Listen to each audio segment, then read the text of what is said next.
Hello, and welcome to a synopsis on the new art and science of teaching mathematics by Nathan Lang-Raad and Robert Marzano.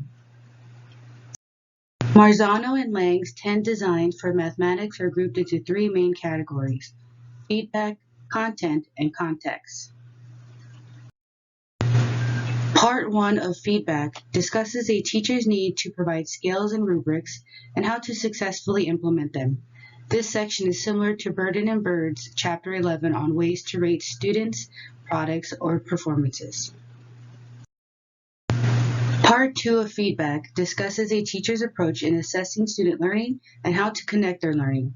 This section is similar to Burden and Bird's Chapter 11 on establishing a framework for assessment.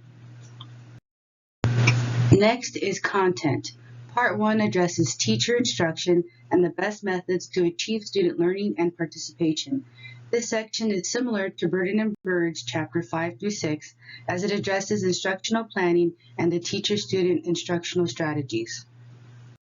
Part 2 of content engages the teacher's ability to help guide students to develop a deeper understanding of math. This section is similar to Burden and Bird's Chapters 5 and 7 as it touches on strategies that promote understanding, thinking, and engagement. Part 3 of content discusses how teachers should provide students with resources and guidance and how to address mathematical claims. This section is also similar to Burden and Bird's Chapter 7 as it discusses methods that promote a student's understanding, thinking, and engagement.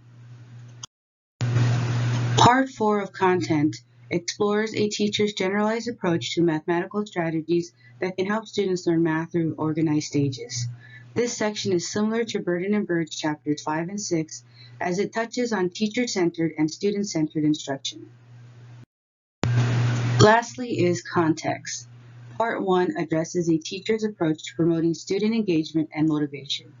This section is similar to Burden and Bird's Chapter 7 as it discusses various ways to engage and motivate students in the learning process. Part 2 of context directs teachers to establish rules and procedures to create a productive learning experience. This section is similar to Burden and Bird's Chapter 9 on classroom management. Part 3 of context assists teachers in fostering a connection with students and promoting positive understanding. This section is similar to Burden and Bird's Chapter 2 on knowing and connecting with your students. Part 4 of context addresses reluctant students and the process in which teachers can provide guidance and structure in their learning. This section is also similar to Burden and Bird's Chapters 2 and 7 as it touches on how to connect and motivate student learning.